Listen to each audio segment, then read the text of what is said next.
We are going to get started in just a few minutes, so if I could have my candidates up at the tables, that would be great.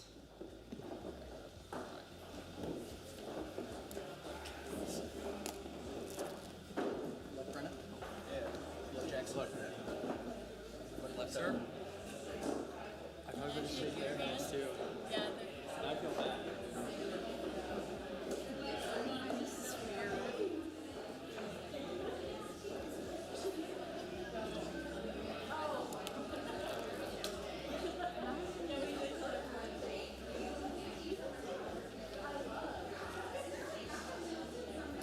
They look really good.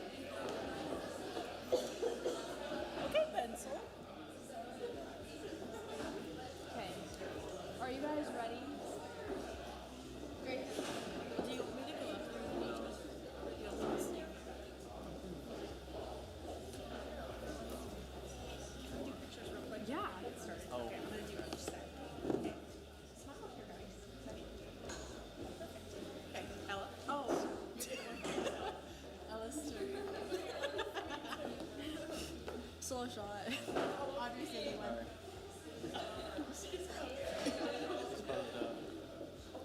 Am I in this, Audrey? You're in it. Still in. One of you? Here we go. Okay. So I was going to make time. I didn't stop watching. Move my tracker to the back here so no one sees my flag.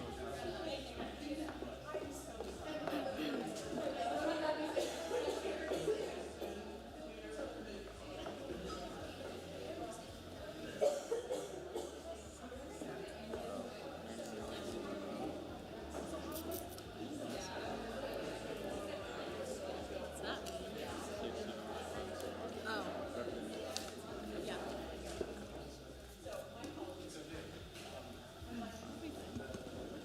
Good evening, everyone. Thank you so much for coming to our first annual Student Government Association Presidential Debate. We are so glad to have so many of you here to hear from our candidates. Before I begin, I just want to remind everybody that we do have pizza and drinks in the back, courtesy of the American Democracy Project. So if you haven't had a chance to grab some pizza yet, please do so. We have plenty. My name is Ella Burrows, and I'm the current student body president, and it's a pleasure to be moderating our debate tonight. We will begin with brief opening remarks from each presidential ticket. They will be 1 minute in length, and we will start with Jackson Sinsel. Oh, I'm just doing mic right here. Sitting down. Okay. 1 second. Am I supposed to sit down for this, or am I supposed to stand up? Okay, I guess I'm going to stand up. I feel like that's better. Hi, everyone. My name is Jackson Sinsel. This is my running mate, Brenna Schween. I am a candidate for the president, and this is our vice presidential candidate. Kind of just want to talk about ourselves. Brenna is representing around 11 organizations on campus, and I'm representing about 6, so very exciting stuff. We've been on Senate I've been on Senate for 2 years as the treasurer, and Brenna's been on Senate for a year as our public relations director. We're very excited to basically answer your guys' questions and show you guys what we want to see on campus. We've kind of honed in on a few things that we've heard from students around campus. We've gotten about 40 responses from our survey. We're trying to get more. Students are wanting to see improvements with our food service. We want to see more academic transparency with on-campus classes and things like that. And then we're also wanting to partner with our student organizations more. We're wanting to see SGA partner up on more of those things. Yeah, so we're excited for that. We only got a minute, so excited to talk to you guys. Thank you, Treasurer Sinsel. We will now move to Senator Mason. You may do it however you see is best fit. Thank you all for coming tonight. My name is Mickey Mason. I am your next presidential candidate. I've served you all in the Senate very valiantly for the last 4 years.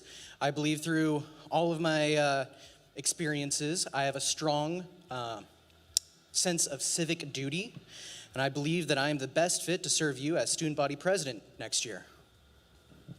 Hi everyone, my name is Marcel Deli, and I'm running to serve you as your next student government vice president.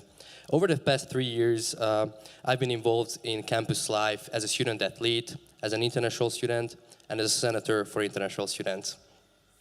I highly believe we can both represent the student body a lot better if we get elected, and I just would like to see more transparency on campus within the student body and the student government. Thank you. Thank you, Senator Mason. We will now move to Legislative Affairs Director McCord.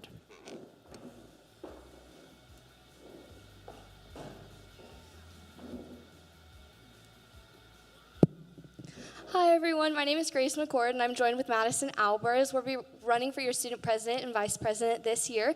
We just wanted to share a little bit about ourselves. We've been involved in SGA for a combined total of 6 years and we're really excited to continue serving you all. Madison's going to share just a little bit about our platform here in a second, but we wanted to say that Fort Hays is really home to the both of us and we hope it's home to you as well. That being said, if you ever have any concerns, we'd love to hear from you. Yeah, so our platform is really just focused on people, progress, passion. People is you, the students. We know that you are what keeps Fort Hays State running, and we want to serve you the best we can. Progress is just, the wheels are always turning. We live in a world of innovation. We need to keep that going. We need to give Fort Hays a competitive edge and keep pushing the boundaries forward. And then finally, passion. Grace and I have our individual passions and shared passions, such as civic engagement and fighting hunger. But each of you out here represent different student orgs and have different passions, and we want to set those passions together and ignite a flame for Fort Hays State University. Thank you, Legislative Affairs Director McCord. For our next section of questioning, we will be asking each of the presidential candidates 5 questions. They will have 1 minute to respond to each question, and only the president may respond to these questions. They will each answer the same questions, and we will go in order rotating based off of who went first. So our first question will go to Senator Mason. Senator Mason, what makes you qualified to be student body president? Sorry, you said for who goes first? Wouldn't that be Jackson going first? Jackson went first, so we're rotating Oh, throughout sorry, all I of them, apologize. so it's Thank your you. turn. Thank Would you repeat the question? Senator Mason, what makes you qualified to be student body president? Again, I believe I have a strong sense of civic duty, and with all of my experience interning for Senator Jerry Moran and my many student organizations across campus, I've been able to hear your concerns across many different forums and platforms. I've represented you in terms of the student government to the faculty senate. I've represented you in many different arenas, and I believe I'm very transparent, open, and always willing to have a conversation with you all. Thank you. Thank you, Senator Mason. The same question will now go to Legislative Affairs Director McCord. What makes you qualified to be student body president? Hi, I think this is a really good question to get us started. I think that all 6 of us are really passionate about Fort Hays, and I think that that presents in a little bit of a different way for everybody. So like I mentioned, Madison and I have been involved in SGA our entire time here at Fort Hays State. It's looked a little bit different for both of us, serving in different roles on different committees. So fees, allocations, we've both represented bills and resolutions to both faculty and staff senate and got those successfully passed. We've had meetings with President Mason about what students really want to see on campus, and I think that that's where a lot of our strength comes from, is a really diverse kind of background, and that can look like our different student organizations, our different passions. Madison spoke a little bit about our civic engagement and our really passion for that. So a lot of what qualifies me is that I'm a student just like the rest of you guys with the same exact experience, and so I just really want to make you guys feel empowered. Thanks. Thank you, Legislative Affairs Director McCord. The question will now go to Treasurer Sinsel. What makes you qualified to be student body president? Hi guys, I've been involved with student government since I was a freshman. I served as a freshman senator, and I moved into my treasurer role my sophomore year, and now it's my junior year. This is my 2nd year as treasurer. I currently possess the most time on executive staff, and I feel like I've also been on the most committees out of all of us. I've ran and been on our allocations committee, appropriations committee, our LPAC committee, which controls fees, our EOF committee, the tuition committee last year, the food service selection committee last year as well. And I've also on a hiring committee right now. I've also represented you guys at the state level, advocating for Fort Hays State for the last 3 years.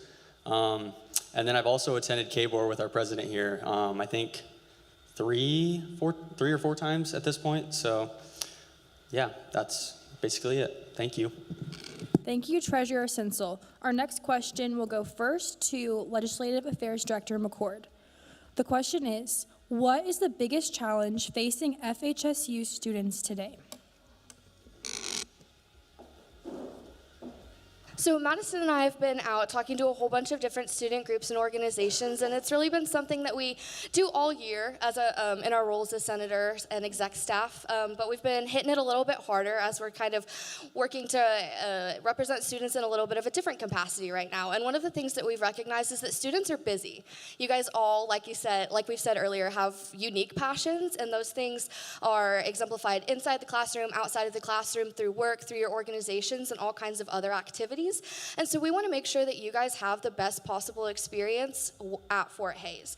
So that looks like putting you in contact with individuals who can provide services for like mental health issues or your academic advisors. It will look a little bit different for everybody, but we know that you guys are all busy, and that's one of the biggest challenges. So Fort Hays is a really great campus. We have a lot of resources, and students just really need to be connected to them, and that's the biggest issue that we've identified and are working to solve.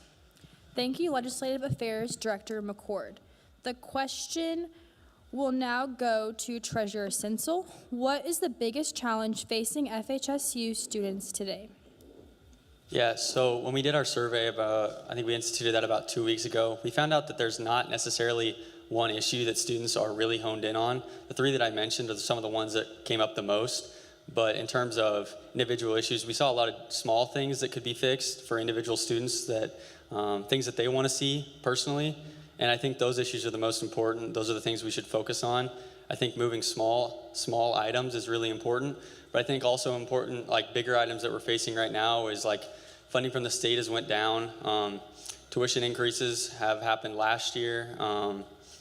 And I think we just have to continue to advocate for ourselves and show the administration that we're willing to go up to the state level and advocate and try to keep our higher education down. We're trying to keep everything affordable, and I think, what else? That's about it. I don't know what else to say. Thank you, Treasurer Sinsel. The question will now go to Senator Mason. What is the biggest challenge facing FHSU students today? Thank you for that question. I believe a lot of the issues that face FHSU students often change depending upon the season. I know oftentimes year-round, parking is always an issue. I don't know if there is an answer, but I will always lobby for your support to the FHSU administration. Depending upon the season, often snow is an issue. We don't want to have the liability of students falling on their way to class, and I believe the administration needs to focus more on the first snowfall of the year. And whether that means we're going to have more snow days, whether that means we need to have more budget towards salt and preparation for snow.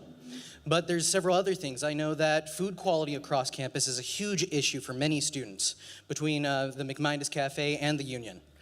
There are countless issues that face the student body, but these are some of the major issues that I've heard from you. Thank you. Thank you, Senator Mason. Our next question will go first back to Treasurer Sinsel. And the question is, what is the best and most feasible improvement that you would want to see FHSU make over the next year? Well, I think I've got a Student Senate one first. I think all of us put it in our media article to Tiger Media, but we all think a student concern survey, something like that, be instituted in SGA. I think that'd be really great. All of our running mates, I believe, all of our potential candidates said the exact same thing, so I wanted to point that out. And then in terms of like us at this, I think we just need to advocate better at the state level. We're trying, but our funding being cut is not something we can continuously see, because it's gonna bring more tuition increases, and it's gonna bring just various issues to our university. So I think that's the main thing. So advocating better at the state level is probably my main thing. Thank you, Treasurer Sinsel. The question will now go to Senator Mason. What is the best and most feasible improvement you would want to see FHSU make over the next year? I think the most immediate change to connect with the student body better is that the student government needs to connect with you. I think that so many students don't know what we do, and they just are not connected. Through that, yes, we have several ideas. As Jackson mentioned, I believe everyone is wanting to have some sort of easy, accessible poll and comment box for the Student Senate, but I think we need to have far more social media posts. I think we need to have more physical outreach to the student body, and we just need to have a stronger connection with you. As well, I want to comment on what Jackson had mentioned already with KBOR. We are underfunded compared to other research institutions. This comes out of a 1980s poll where we were given funding depending upon the amount of students and enrollment compared to other institutions at that time. They need to re-advise this and give Fort Hays proper recognition. Thank you. Thank you, Senator Mason. The question will now go to Legislative Affairs Director McCord. What is the best and most feasible improvement you would want to see FHSU make over the next year? In our time at Fort Hays, Madison and I have always really enjoyed advocating for students. It's something that we're really passionate about. That being said, we've seen how a lot of these processes work internally, externally, through the campus community, the larger community, at the state level. We are really confident in the connections that we've made over the past 3 years and really excited to continue advocating for you. That's kind of just a little bit of a background for you guys to see that we are only 2 students, right? So everything that we do comes from other students. That's why, like our other candidate pairs have mentioned, feedback is so important, conversation is so important. Madison and I, if elected, would hold office hours kind of all around campus and different buildings so we could really get the feel of students' needs and students' wants. I think that Senator Mason said it really well, that student government needs to go to students, and we have a really tangible plan for that. Thank you. Thank you, Legislative Affairs Director McCord. For our next question, it will be a written answer. So you were each provided with 1 piece of scratch paper. Please, presidents only, you will have about 1 minute to write the answer to this question, and then I will read it in the suit that we have been following. So your question is, what is EOF and how does the process work?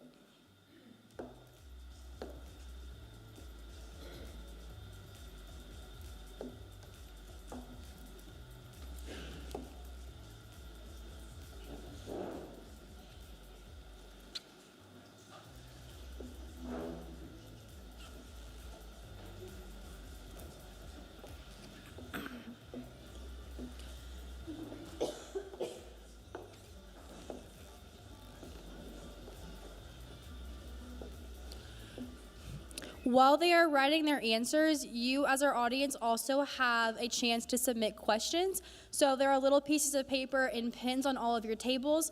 If you have a question, please write it and bring it to Miss Ellie over here. She's at this table. Wave your hand, Ellie, right there, and we will ask them later.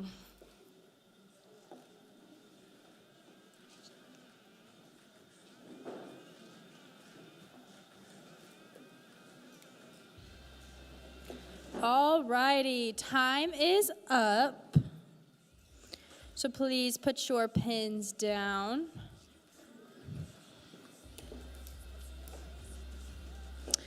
And I believe my first answer is Senator McCord, or Legislative Affairs Director McCord.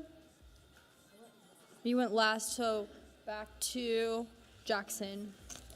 Okay, I will read the answer from Treasurer Sensel first. So before I read their answers, I will give you the correct answer. EOF stands for Educational Opportunity Fund, and it is money that is distributed by SGA that goes directly to students. It can only be dispersed as scholarships or as payroll. So every year SGA nominates 4 students to, as well as the Director of Financial Aid and the Vice President for Student Affairs to sit on that committee, and we accept applications for that funding and then decide how much of that funding will go to which organization, and that bill is then taken to the Senate floor and then to President Mason. So Treasurer Sensel's answer: Educational Opportunity Fund, scholarships and payroll. President appoints a committee and then committee reviews them. A group can stay on this funding for a stream of 3 years, and it usually has around $70K. That is a correct answer. Thank you, Treasurer Sensel. I will now move to Senator Mason. Senator Mason's answer is, the EOF is the Educational Opportunity Fund. Different organizations request funding through SGA to hire student workers. And LAD McCord's answer, the EOF Fund is an opportunity to support student innovation on campus. The process is a 3-year funding cycle that provides students with opportunities to work on projects on campus. So as you can see, we're asking some different procedural questions to really test the knowledge of your candidates on how SGA truly operates. So make sure you're listening really carefully to our questions. With that, we will move into our vice president questioning section. So from now on, our vice presidents will be the only ones answering, and we will start with Senator Deli, and your question is, what makes you qualified to be student body vice president? Thank you. I believe I'm a qualified candidate because I've been involved throughout multiple campus activities throughout the 3 years since I'm here. I'm an international student, which according to my knowledge, it has never been an international student running for vice presidency before. It's a new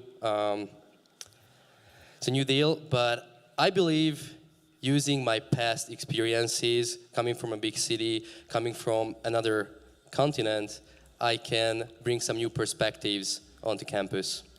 Thank you. Thank you, Senator Deli. The question will now go to PRD Schween. What makes you qualified to be student body vice president? I believe that my current and past leadership experience really is what qualifies me overall. I've served on Senate as a senator for 1 year, and then I've stepped into the PRD role this year. So that's 2 years of Senate experience. But outside of that, like Jackson mentioned earlier, I'm in 11 different student organizations, and I hold leadership roles in 6 of those. 2 of those being president of Delta Zeta and the Sociology Club. And so what I've learned through my different involvements and time on Senate is that there's not one solution to one certain problem from one organization to the next. And what that has made me realize and come to learn is how to effectively advocate for not only my organizations, but other organizations and groups of students who may have had different experiences or problems like that as well. Thank you, PRD Schween. The question will now go to Senator Albers. What makes you qualified to be student body vice president? Okay, yeah. So as Grace already mentioned, we have a lot of experience on Senate, different experiences too, with her serving in executive role and I serving as a senator role for the past 3 years since a freshman senator. But I believe experience goes beyond just SGA. Yes, I've served on chair of LPAC. Yes, I've served on fee review, but it needs to go further than that, as our counterparts have mentioned. My experience also goes out to all of the student orgs I've participated, president of Alpha Gamma Delta, president of Pi Sigma Alpha. But what that all really ties down to, and what's most important as a vice president, is advocating for the student body. Being your advocate takes a lot of skill training, which is one of the things I'm lucky to have as an American Democracy Project coordinator for the past 3 years. You guys often probably see me tabling all the time, running events just like this, because I care about the students, I care about supporting student orgs, and I care about seeing what y'all have to say. And so I believe I'm a strong advocate and a qualified candidate. Thank you, Senator Albers. The next question is also for you to answer first. Your question is, how strong is your knowledge of parliamentary procedure? I would say my knowledge is averagely strong. I was a FCCLA secretary and treasurer in high school, which we run by Robert's Rules of Procedures and Parliamentary, but of course that was 3 years ago. But I still like to keep up to date with it. We use it to run a lot of different meetings, such as Alpha Gamma Delta meetings, but also our Senate meetings, so it's something that I keep in touch with quite often. But if you're gonna ask me like to run through every single part of Robert's Rules, I'm not gonna be able to tell you that, to be honest with you. But that's what the great thing about using your resources is, and always having a copy of it on hand. Thank you, Senator Albers. The question will now go to PRD Schween. How strong is your knowledge of parliamentary procedure? Like I mentioned earlier, I'm the current chapter president of Delta Zeta. Each Monday we have chapter meetings, and we use Robert's Rules of Order to set up those meetings and make sure that we are all organized and following the right things. Like Senator Albers said, it doesn't hurt to always have a copy next to you, but I will say that I'm very confident in my skills that I have pertaining to Robert's Rules of Order. Thank you, PRD Schween. The question will now go to Senator Deli. How strong is your knowledge of parliamentary procedure? I believe I have a fair knowledge of the procedure, as this was my second year. I was taking a Model UN class on campus where we had to go through the Robert's Rules of Order, and we had to learn about that. I still have some space for improvement, of course, but I think I have a basic and good knowledge about it. Thank you, Senator Deli. The question that is next is also for you. Where do you see Fort Hays State University in 10 years, and how do you see the role of SGA growing and developing? I see a bright future, for sure.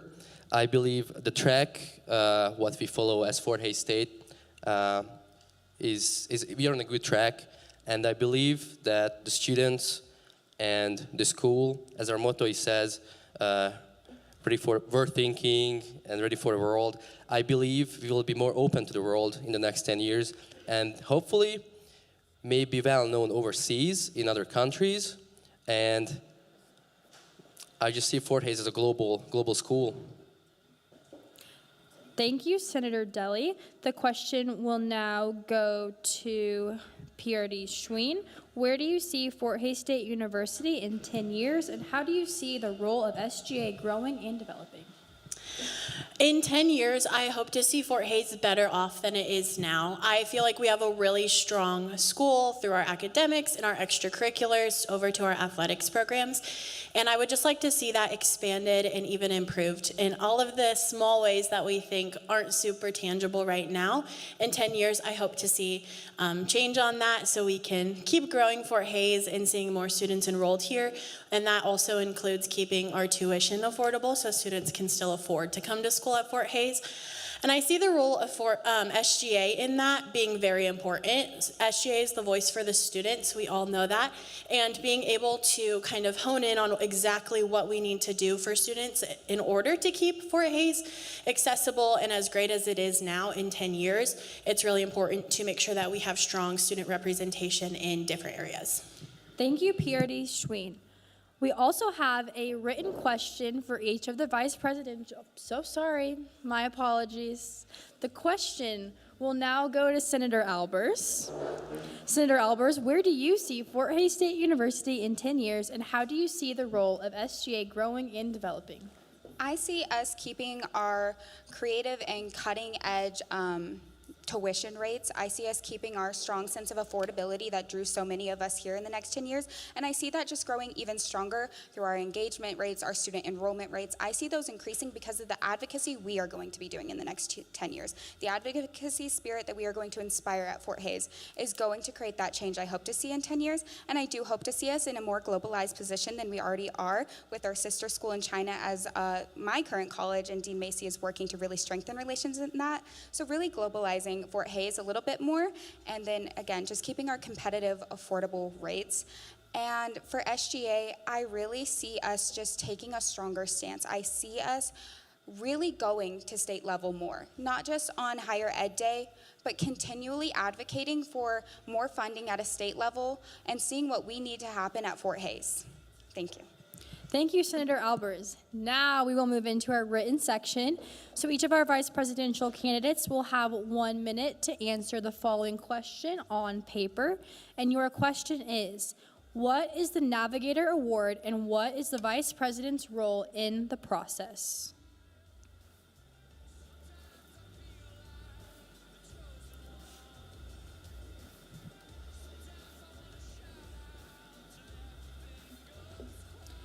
While they are writing, this is just another reminder that you may submit audience questions. Our next section is our audience questioning segment. So now would be a great time to take your questions up to Ellie so she can get them to me.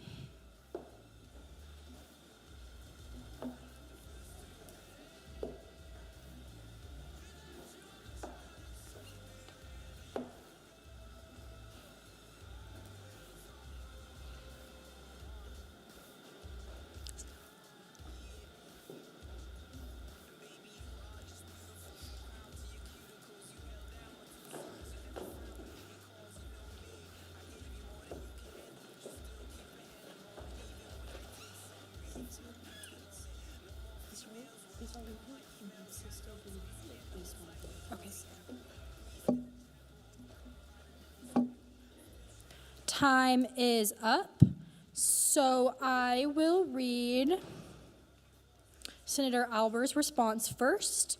And here we are. So, Senator Albert says, Navigator Award is the Academic Advisor of the Year established by SGA. The VP served on the selection committee as part of that strong collaboration of SGA and FHSU as a whole.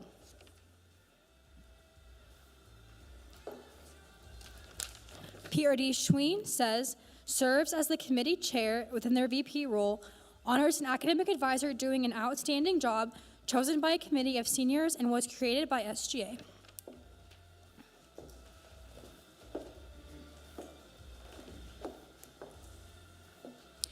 And Senator Deli says, I believe the Navigator Award is for the most influential award for an individual who served in the SGA Senate. The role of the VP is to gather. And the correct answer was that the Navigator Award is the award for an academic advisor or a faculty member who is serving in an advising capacity, and the vice president's role is in creating that committee of seniors and administering that process through creating applications and facilitating that with the foundation and alumni offices. So thank you all for your excellent answers. At this time, I will be moving into our audience questioning segments. I already have many up here, but if you have more, please continue bringing them to Ellie, and we will try to get to as many questions as possible. So our first audience question. So this question is directed to Senator Deli. Some of these will be directed to specific people, and if they are not designated, I will ask them to each of the candidates. So our question for Senator Deli is, with you being a student athlete, has there been a conversation to allow you to be an athlete and a vice president? I think what the question is asking is, how do you plan to balance your role as a student athlete with being vice president? Thank you for the question. I've already been talking to my coaches, my head coach and my assistant coach about the election for student government, and they're both supportive of it. They told me if I get elected, or if we get elected, they will work around our schedule, and they would like to see an athlete in a vice president seat, so it's their interest as well, and they would like to work around with me on that. Thank you, Senator Deli. Our next question will go to all of our candidates, and I'm just going to revert back to our original lineup that we were going with. So the question will first go to Treasurer Sensel, and the question is, what are your plans to keep or add members to SGA?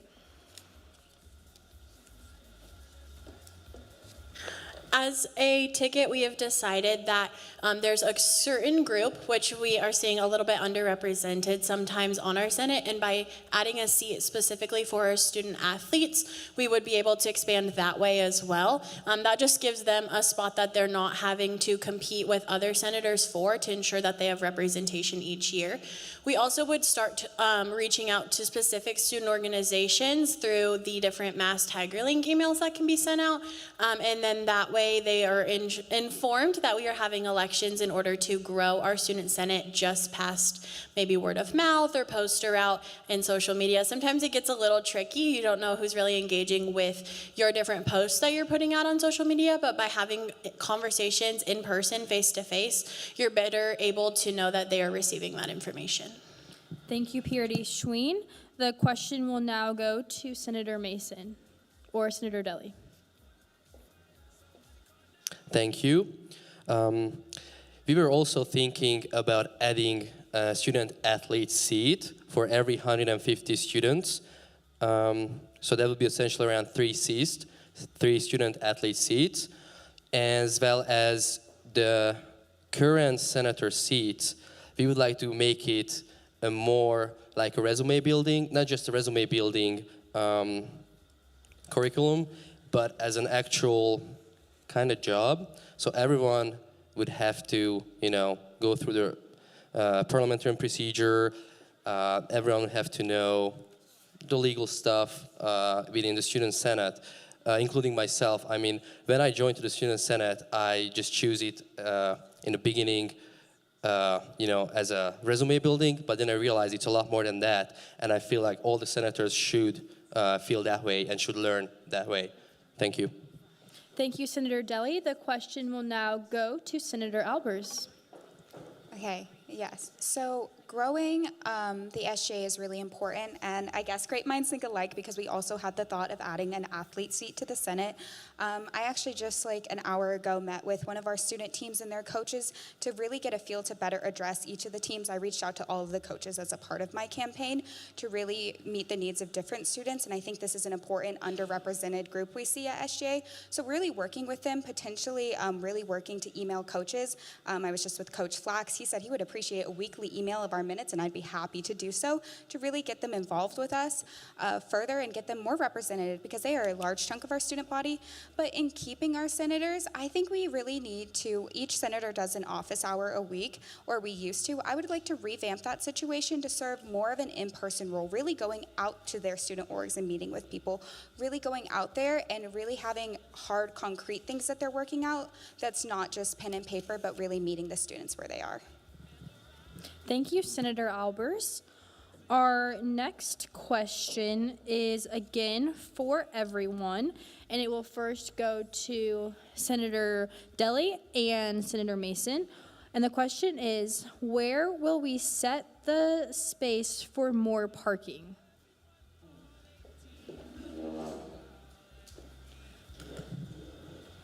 Thank you for that question. It is a very difficult question indeed, and it's a very expensive question indeed. I think that there's several answers for parking. I think one thing that we could do so that administration knows that parking is a serious issue, just remove parking designations. Have faculty and staff fight for parking with students.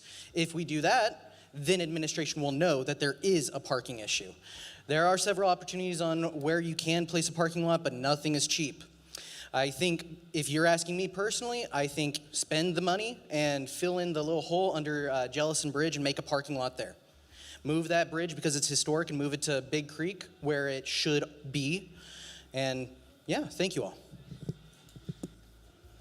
Thank you, Senator Mason. The question will now go to LAD McCord. And the question again is, where will we set the space for more parking? Hi, so in my 3 years in SGA, this conversation has come up time after time, and I think it's really important to note that administration, faculty, and staff have been really willing to work with students, but Senator Mason's right. It's a really, really expensive problem and something that we don't have the funds to deal with right now. That being said, I don't know that having faculty and students fight for parking spaces is the correct answer. I think that our faculty work really hard for students, and I think that if we were to maybe remove the designation after 4:30 p.m. when our faculty and staff are off campus, that would be a really good choice. But I don't necessarily know that it's fair to make our faculty who work so hard for us fight us for parking spots because there is plenty of parking on campus. This is something that President Mason tells us over and over. It's just slightly inconvenient, right? So I have friends at KU and K-State who really don't have a place to park. That's not the situation here, and I understand your guys' struggle, but I think it's something that we need to have a conversation with faculty, staff, and administration so we can all work to a solution together. Thank you, Legislative Affairs Director McCord. The question will now go to Treasurer Sinsel. Where will we set the space for more parking? Hi guys, like LAD McCord just said, I do not want to take away parking spots for our faculty and staff. I think they do a lot for us. They've been here a lot longer than we are, and they'll be here after, so I think it's important to support them. They're ultimately teaching us and supporting us as students, so I think it's important to support them. In other words, or basically to address the issue, I think it's important to see that we're a pretty walkable campus. I understand that everyone wants to park close, but I simply don't see where we could, make that happen. We've got spots behind the Union, we've got spots out by Tiger Village, but those are never full. But in terms of addressing the actual issue, I don't know where we would put more parking spaces. And it's also pretty exciting. The library's getting renovated, and soon Stroop will be getting renovated. I'm assuming that there's going to be less parking spots because of that even, but I think we should be more in support of the renovations rather than worried about parking. So. Thank you, Treasurer Sinsel. Our next question is to all presidential candidates. It is, what have you done individually to already help connect SGA and students as a member of Student Government Association? And it will go first to Legislative Affairs Director McCord. Hi all. So something that Madison and I are really proud of in our time here at Fort Hays State University is our advocacy to try to get a polling place on campus. If you guys are up to date with that initiative, it's something that we've met a little bit of resistance to at the city level, but something that we have both worked on in our capacity as senators to improve access to elections. So we have done free rides to the polls, we've done mail-in ballot initiatives, we've done all types of things to help students really get engaged with democracy. It's something that we're really excited to say that we kind of spearheaded our first semester here on campus, and it's something that's still really near and dear to our hearts. Thank you, Legislative Affairs Director McCord. The question again is, what have you done individually to already help connect SGA and students as a member of SGA? Treasurer Sinsel. I think my probably the best thing I've done as a executive member is I feel like I'm trying to connect with students based on like our funding, how we fund student organizations. I feel like I've been pretty transparent on amounts, how that process looks. And up until this year, I know there's been student groups that have been missing. We only had 2 student groups miss, and up until that point, they had came to everything, and that's about 66 organizations. So I tried to connect our campus-wide to SGA mainly through funding in my current role. I maybe misunderstood the question, but I think that's what I've done so far. So, Thank you, Treasurer Sinsel. The question will last go to Senator Mason. Thank you. There's many ways where I've connected with students on campus. One is within my position as chair of the Appropriations Committee, dealing with funding matters and working with different organizations, getting them their funding for their trip requests. Some other ways are just meeting with you all directly, speaking with you all, tabling in the union, as well as I've held several forums requesting input on, well, at least one form, requesting input on renovation matters with the master plan for renovation across campus. Thank you. Thank you, Senator Mason. Our next question is specifically for Jackson and Brenna. The question is, are you only planning on implementing stronger recycling forms for sustainability? A lot of recycling isn't truly sustainable as most of it goes to the landfill and isn't able to be reused. Will you work with geosciences to actually promote sustainability?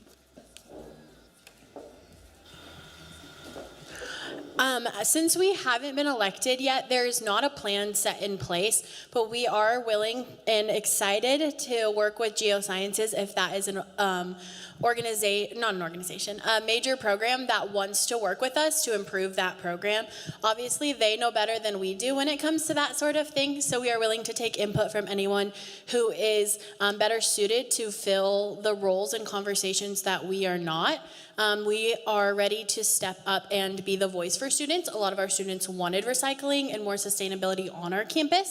So it's important for us to then engage with the stakeholders to make those decisions. That can also include our sustainability task force, our geosciences, and anyone else who is better suited to make decisions based on that for us, to help us out. Thank you, PRD Schween. Our next question is for LAD McCord and Senator Albers, and it is, with the problem of event overlap, how will you encourage collaborations to get more students involved, and will you have a conversation with athletics about the event overlap? Yeah, so that is one of the problems that we've talked about on our platform because we've gotten it from students, is there's a lot of overlap. A lot of our students are working. So working to address that is really important to us. I think the first step and the most important step is always gaining diverse perspectives, gaining perspectives from athletes who face different challenges than the rest of us. And that's what we're doing while we're campaigning. That's why I've reached out individually to every coach, and I did the same for my homecoming campaign as well, because I care about hearing what the teams have to say and learning from a different perspective. For student orgs, again, what it really comes down to, I believe in, is meeting them where they are, going to their meetings, seeing what needs to be done, and then potentially using our student senate as a task force to figure out, okay, what times work best for students. This is something I have experience in with ADP and planning multiple events, and I can tell you I've pretty much cracked the solution for it. But it goes to speaking to students and working out what works best for them, and then relaying that information to student orgs and athletics combined. Thank you. Thank you, Senator Albers. Our next question is for Senators Mason and Deli, and it is, in your campaign post, you mentioned adding $400,000 to the allocations budget. What is your plan to do so? Yeah, so this year in student fees, we had $10 to move around. $10 equates in student fees to $1 million.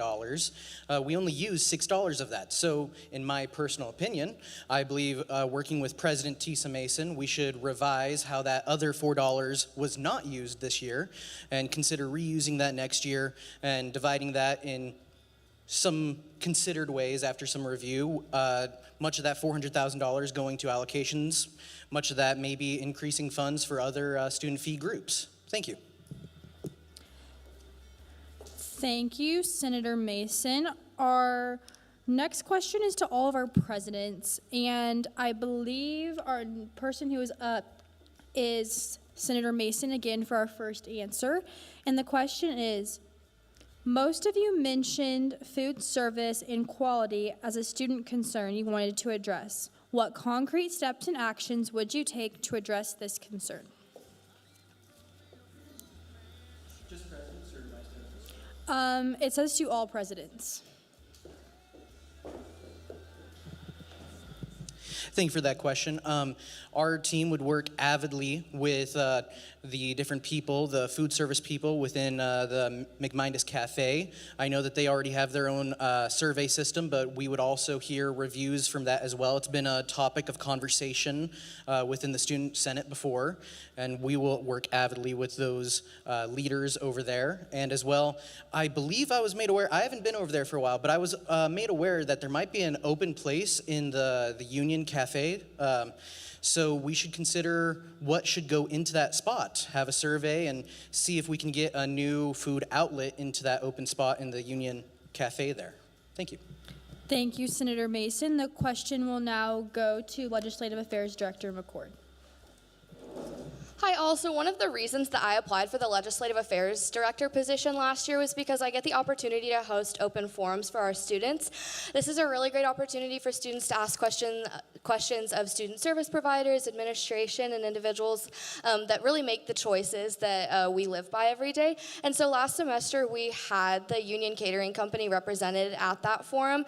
We had a lot of really good dialogue and conversations about it. I think a lot of students expressed concerns, and after talking with individuals who frequently use the McMindus cafeteria, I know that some of those concerns were addressed for a while, and then it got just like regressively worse. And so I think that something really important is for us to keep the pressure on, and that's something that Madison and I will be really committed to. I think in a lot of our initiatives, you can see that it's something we started our first couple of weeks on campus, and those things are really still near and dear to our hearts. And so we're really working for students all the time, every day, and I think that the suggestion box that we would start and then holding office hours in various places across campus would really help us with that. Thank you, LAD McCord. The question will now go to Treasurer Sinsel. Hi guys, as an individual who uses the cafeteria and the Union every single day, I think I serve a very important role. I'm an individual who goes to those places every day. I see every day what's going on. I know that there's issues. I know what needs to be addressed. kind of some things that I wanted to note is I've already worked with those individuals. I was actually on the hiring committee that hired them. They know my face. They know that I'm involved with student government. I think that's an important connection that I can bring to those discussions.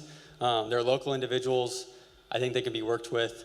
And then just in terms of, like, she mentioned the open forum, I think I've already made some change. I mentioned at open forum to one of the individuals that is in charge of the food service why we weren't using the flat top. They used it when I was a freshman. They weren't using it.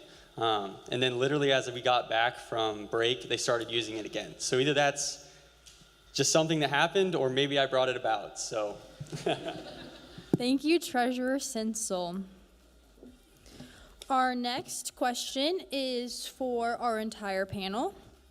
How do you plan to accomplish your main running platform goals within your presidential term, and how achievable is that goal realistically? It will go first to Treasurer Sensel and PRD Schween.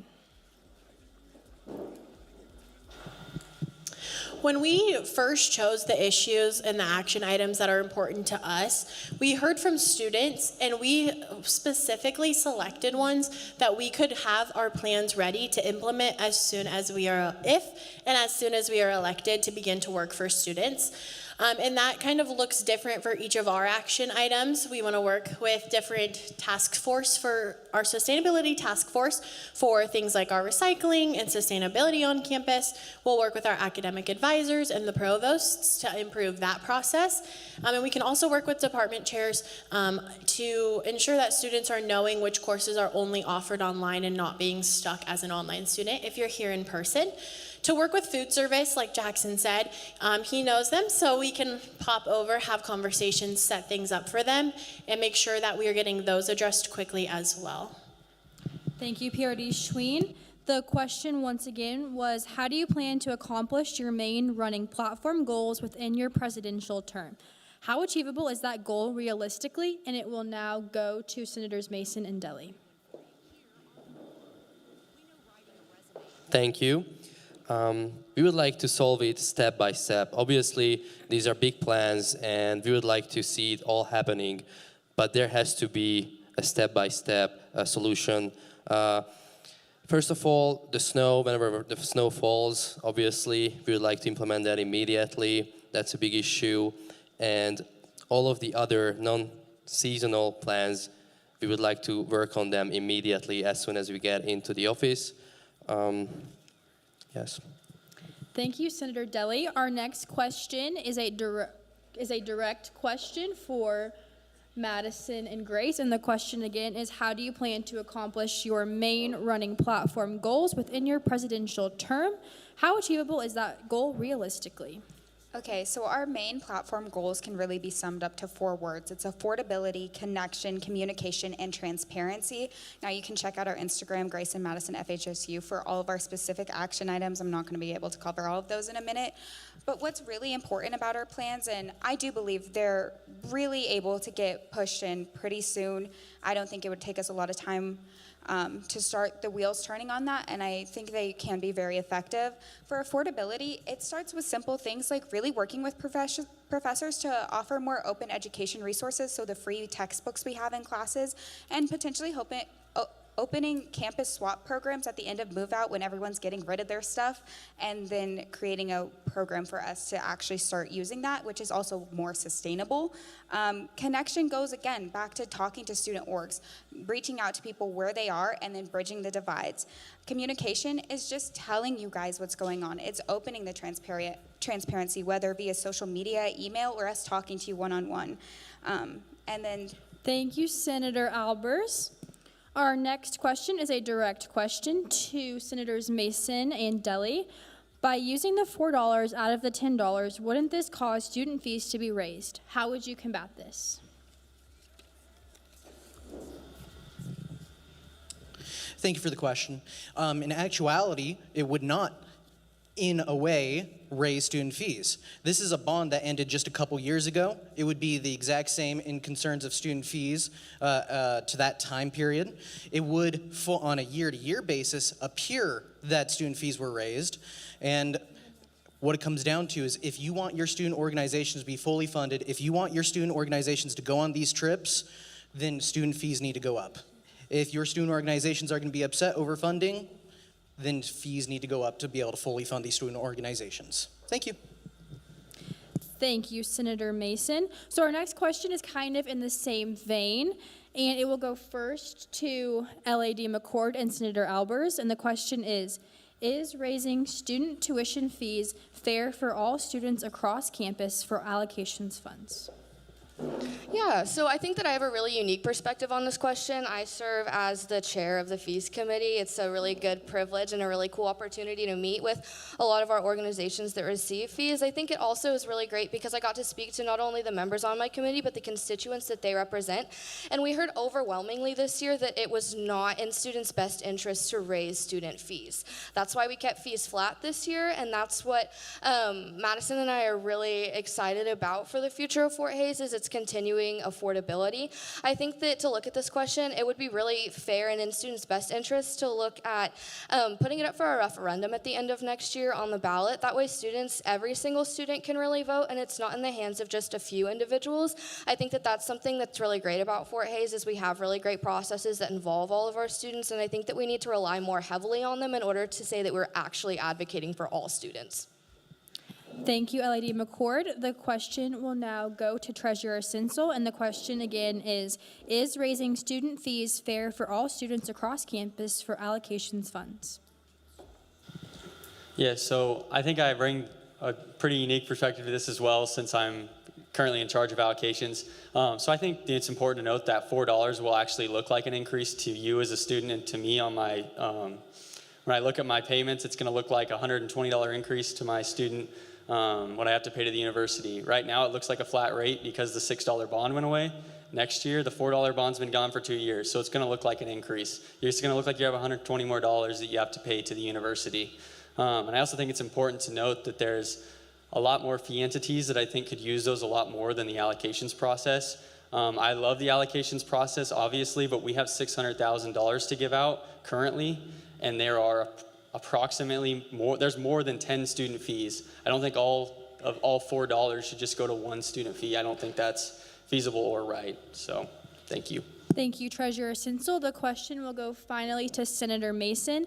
Is raising student fees fair for all students across campus for allocations funds? Thank you for the follow-up on this, essentially. I want to follow up on this by also saying that it is your choice at the end of the day. We can only propose an amendment. We can only propose a budget. We can only propose anything. You are the people who duly select whatever the student body wants. If you want more funding for your student organizations, we will propose it, and then you as the student body can vote that down. It is, at the end of the day, your choice. No candidate up here can unilaterally do any specific action. Thank you. Thank you, Senator Mason. Our next question will go to each of our presidential candidates, and it is, what is a quality that your opposing candidates possess that you wish you had? And it will go first to Senator Mason.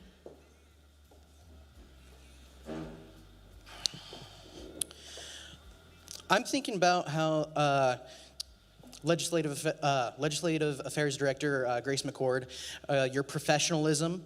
I really appreciate your professionalism and how you are, I'm trying to find the most accurate word, how precise and precision you are on things and how detailed oriented. I do appreciate that about you, and I wish I was more detailed oriented. Thank you. Okay, and the question will next go to Legislative Affairs Director McCord. Hi all. So despite Jackson and I running against each other, we're actually really, really good friends. We hang out socially quite a bit. And so this is a fun question for me to answer because I get to see him every once in a while. I would say that I really, really appreciate Treasurer Sensel's sense of humor and just outlook on the world. I think that he is somebody who really does see the best in people. And I think that sometimes my detail-orientedness, as Senator Mason said, sometimes gets the better of me. And I wish that I could see the world in just a little bit more positive light like Treasurer Sensel does. Thank you, Legislative Affairs Director McCord. Treasurer Sinsel.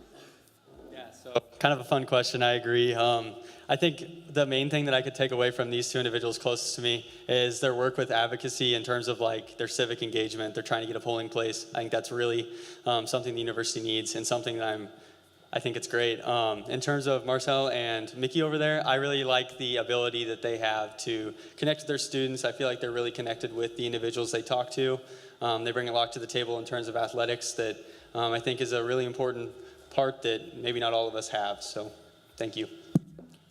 Thank you, Treasurer Sinsel. Our next question is available for anybody on our panel. It will go first to Legislative Affairs Director McCord and Senator Albers, and the question is, I think it's important to recognize the socio-political climate that we are in. How do you plan to advocate for minority groups on campus? So, first of all, just a great question. Fun fact, we're all political science up here. If y'all didn't know that, all of us have our little political science niches, so this is actually our bread and butter. But I personally think it's really important. We've seen a lot of legislature go through that really affects higher ed in total, but the most important thing is doing what we can and what we must. So what is important right now is if it comes down to changing the titles of things like DEI for the sanctity of holding our funding, we can do it, but we can still do the work. I think personally, as a first-generation Hispanic and Asian student, I know the impact that it does to reach out to minority groups and to work heavily with them, because that's an important group that otherwise gets overlooked quite often. And due to my unique perspective, I can understand the importance of it and continuing to work on it no matter what the socioeconomic political climate is, because I'm devoted to you, the students, and I'm devoted to every single one of you in the audience. Thank you, Senator Albers. The question will next go to PRD Schween. A lot of what we are thinking pertaining to that also goes along with what Senator Albers said. It's important to acknowledge, it's important to know when your voices are not the best suited in the room. And so for us, that would look like reaching out to people who are better suited and have experiences different than ours in order for us to effectively advocate. I'm not going to stand up here and say that I'm the best suited person to speak on certain issues, because I'm not, and I am aware of that. But reaching out for people to help us and aid us in that and finding those voices is what's really important. And same thing with establishing kind of what it looks like each day is different with a new presidential administration. And so making sure we're following kind of all of the regulations and different things like that, making sure that we can still ensure that our groups on campus are recognized and have the resources that they need is really important. But what that looks like can change each day. Thank you, PRD Schween. The question will now go to Senator Deli. Thank you. I believe following the regulations is really important, but what's even most important is to be open for all the students on campus and off campus. Just a personal story, coming from Europe, leaving my family behind, coming here to Fort Hays. First day I had no one here, and now I have friends. I found my second family here, which is really, really important to me, because without this I would not be able to do this on a daily basis. And I just would like to make this feeling available for all the minorities on campus, all the students, even the non-minorities. I mean, I feel like everyone should be feeling this connection, connected to Fort Hays and to each other. Thank you. Thank you, Senator Deli. Our next question is specifically for Legislative Affairs Director McCord and Senator Albers. How do you plan to operate the 24/7 Student Concerns Forum? Will this be managed by senators or AI? Sorry, was the last part or AI? Yes. I'm not tech savvy enough to run anything through AI at this point in my life, and I think that the human connection's really, really important. So that would be something that's going to be monitored by exec staff and taken directly to senators at SGA meetings. I know that sometimes our open forum's a little bit short. Madison and I are both really interested in kind of extending our SGA meetings. Our senators do a lot, but sometimes we're in and out in 30 minutes, and I think that this suggestion box would be really helpful to really get our senators engaged and make their showing up worth it, so that they can be effectively advocating for students. So I foresee that I foresee that being something that we check up on weekly and report out to the Senate. Thank you, LID McCord. Our next question is specifically for Senator Mason. With research funds being cut at a federal level, how do you plan to advocate for FHSU's research funds? And I guess this one is pretty applicable to all of our Panelists, so I'll have Senator Mason answer first, and then everyone else will answer next. I touched on this briefly earlier. We get less funding per student compared to the other research institutions through the state, through KBOR, and I will fight at KBOR to get equal funding for every student, and I believe that they need to rethink how they have funding on an individual student basis. Again, that is based off of a survey that happened in the 1980s. This needs to be updated. We need to have proper funding through the state. Thank you all. Thank you, Senator Mason. The question will now go to Treasurer Sensel and PRD Schwing. Can you repeat the question real quick? Sorry. Yes. With research funds being cut at a federal level, how do you plan to advocate for FHSU's research funds? Okay, so I think it mainly looks like our funds, mainly the idea I have is we just have to beat the bill before it goes on the floor. I mean, we need to be there advocating before it even reaches the senators. I think the Senate this year, due to a snowstorm, we were kind of there when it was being talked about, but it already had passed through the House. There's not much you can do about that, but we need to beat it to the Senate and to the House. That way we can, effectively advocate for Fort Hays. Once it's already been passed through KBOR and passed through, Kansas government, we can't really do a lot. So we need to beat the bill, talk to the people beforehand, stuff like that. So thank you. Thank you, Treasurer Sensel. The question will now go to Senator Albers. With research funds being cut at a federal level, how do you plan to advocate for FHSU's research funds? I think this is a great and important question. Again, unique perspectives. I've worked with Loud Light. I've worked with the American Democracy Project. I've worked for Students United for reproductive gender equity. That's a mouthful. To advocate at the state capitol and to learn what advocacy means. That's the bread and butter of my whole job, is advocating for you guys. What that looks like is Senator Sensel's right, is us incorporating advocacy into our everyday lives, checking in on what the Senate and House is doing, and having our senators call their representatives, email your representatives, write a letter to your representatives. You need to be talking to them consistently. And luckily, Grace McCord as LAD has had that unique experience as coordinating Higher Ed Day and in being on the KBOR meeting already. We are prepared to advocate for you, but even more importantly, we are prepared to teach you how to advocate for yourselves and to give all of you those essential skills you need before you graduate. Thank you. Thank you, Senator Albers. Our next question will go first to Treasurer Sensel and PRD Schween, and it is, how will y'all support Greek life on campus? Well, like I said earlier, I'm not always the best suited voice in the room. But for this question, I really am. As a current chapter president, I know what it takes to advocate for your organization outside of just your chapter. Sometimes it's really hard as a Greek life individual, as I know LAD McCord and Senator Albers are also up here and involved in Greek life. But really, it is important to me to be able to share the resources and knowledge that I know from running my chapter and doing things on our Pan-Hellenic side of things, as well as our SGA things, and relay those out. If I am the only one who has that information, it's not very helpful to support the whole Greek life community.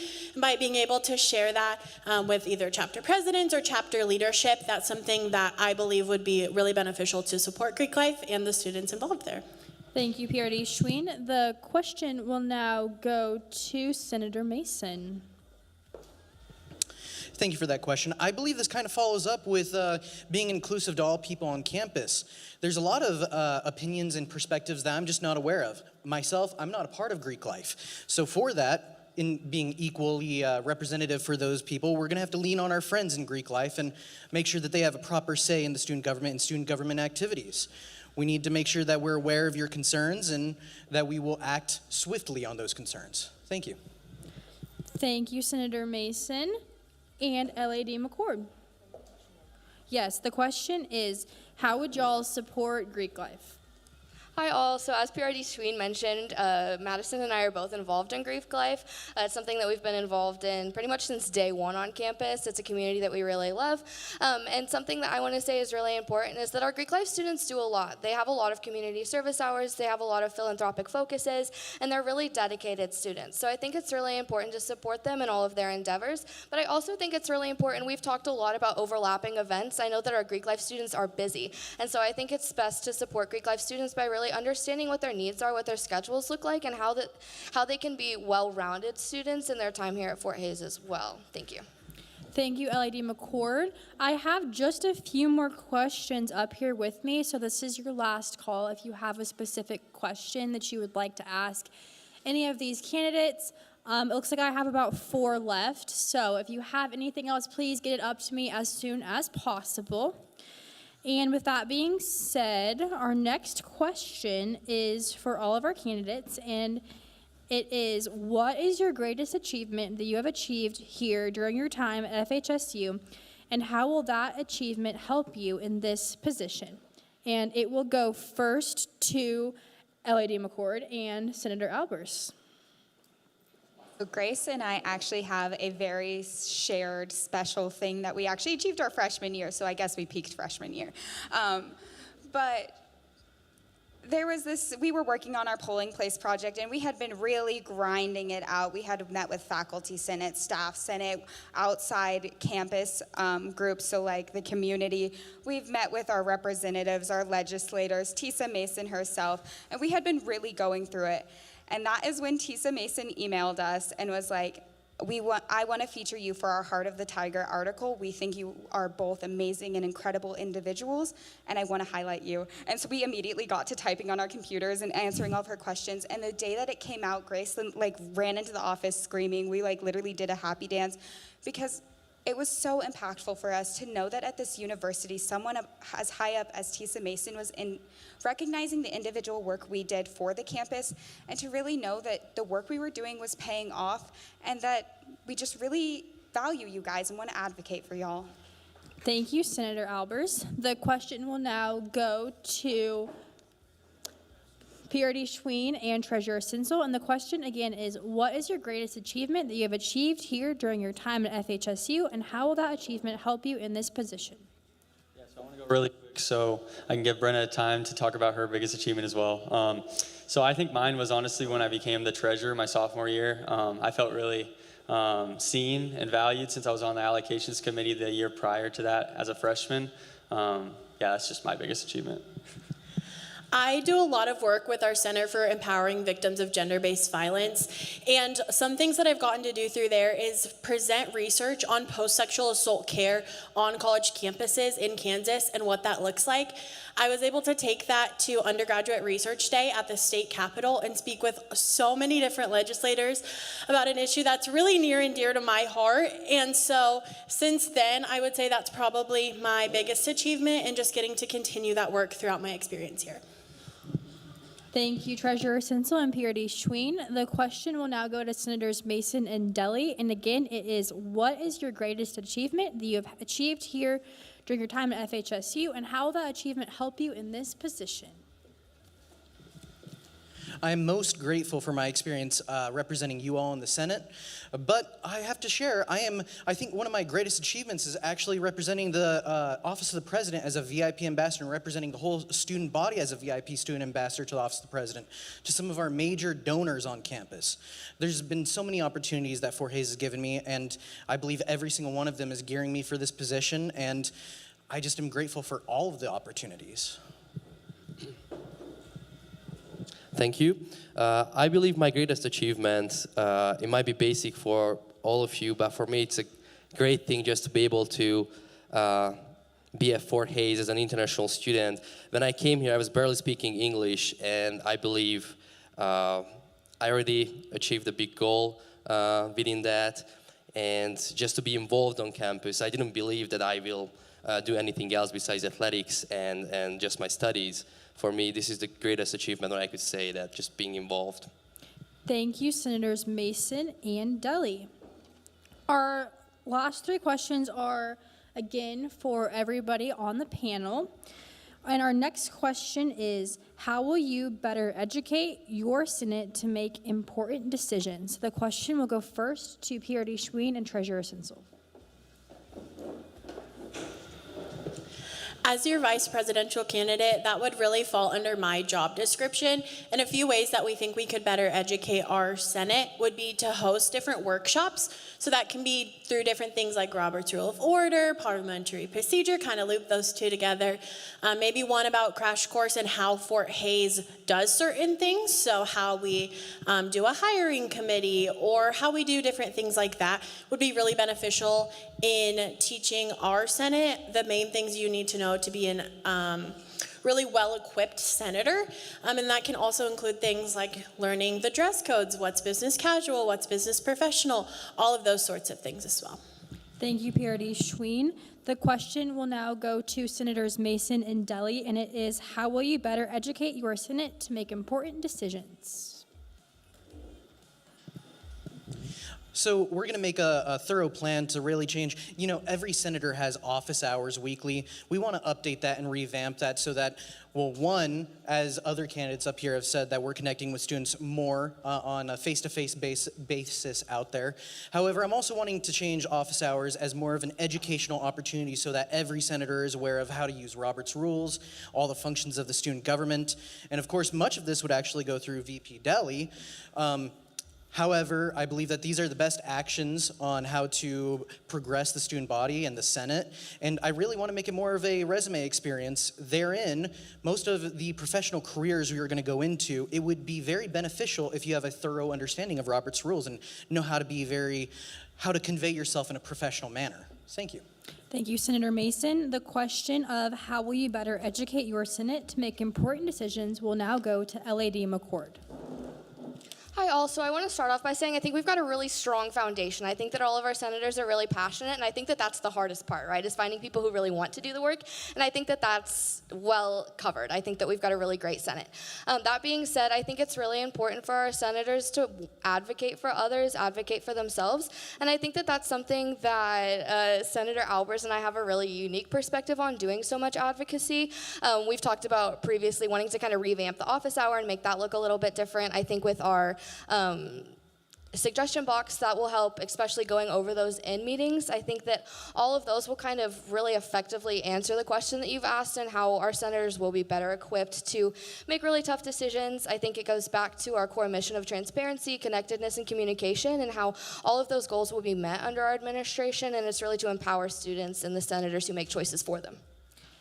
Thank you, LAD McCord. And that is the end of that question. So our next question is targeted for our presidents. What would you do as president if a group uses allocations money meant for an educational trip for a vacation instead? This will go first to LAD McCord and Senator Albers. I hope that I never have to deal with this. Let's just start there, right?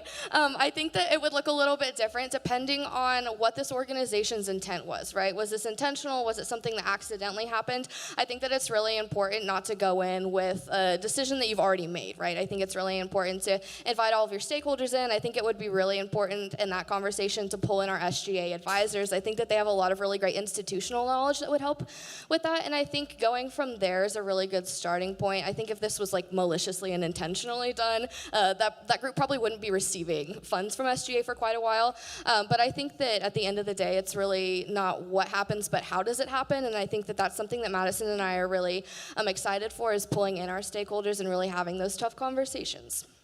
Thank you, LAD McCord. The question will now go to Senators Mason and Deli.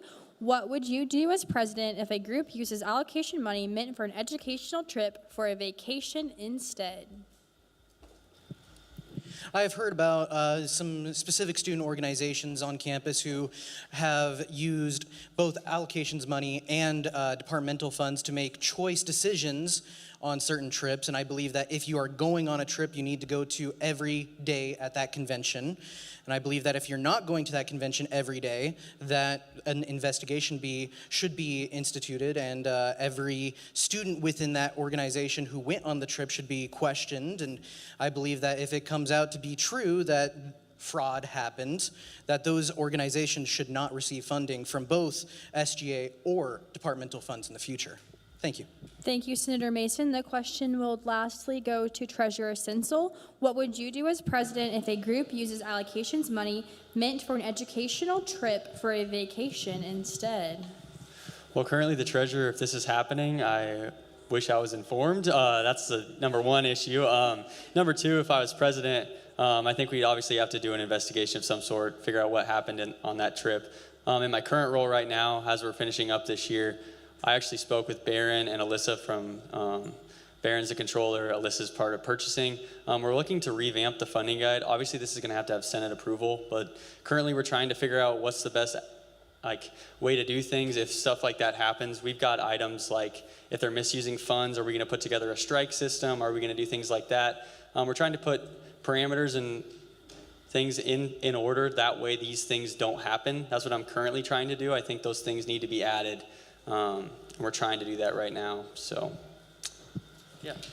Thank you, Treasurer Sinsel. That, unless I have any more audience questions, that brings us to the end of our audience questioning section. At this time, each of our candidate pairs will have 1 minute to wrap up their message and appeal to voters. So we will begin with the same order that we did our opening statements in, starting with Treasurer Sinsel and PRD McCord, or Sween. Sorry, guys. Like Jackson shared when we first did our opening statements today, we really refined our running and action items on things students wanted to see. And that's what we would do if elected and if you gave us the benefit of supporting us with the suggestions that we have from you guys, being able to create real and tangible change. Throughout this whole process, we're keeping students at the center of all of our decisions, and you can see that with our action items that we found through our student concern survey. That is still up in our campaign Instagram bio, so if you wanna go check that out, add concerns that you have. Our advocating doesn't end just because campaigning ends, and so whatever that looks like after this for us, means that we will still create change in some form for those concerns that we're seeing. Thank you, PRD Schween. Senators Mason and Deli, you now have the floor. I want to thank everyone for coming tonight. I appreciate the opportunity to speak with you all, for sharing our opinions on all of these issues and concerns. Seeing such a full room of engaged students really encourages us that FHSU has a bright future. A vote for Mickey and Marcel is a vote for you, the student body. Thank you all. Thank you, Senator Mason. And finally, the floor goes to LAD McCord. Hi all, thanks so much for being here. We think it's really important and we're super glad that you're here. I wanted to let you know that this has been a real privilege to meet so many of you. This is something that we're really passionate about, have been for a long time, and we hope that you can see that, not in just the past couple of weeks, but in the kind of everyday life that we live. If you have any questions, we'd love to see you either after the forum. Madison dropped our Instagram earlier. We'd love to see you there. Or if you want us to come talk to your organization, we'd be more than happy to do that too. Again, thank you all for being here tonight. We appreciate your engagement with us, your civic engagement that you're showing right now.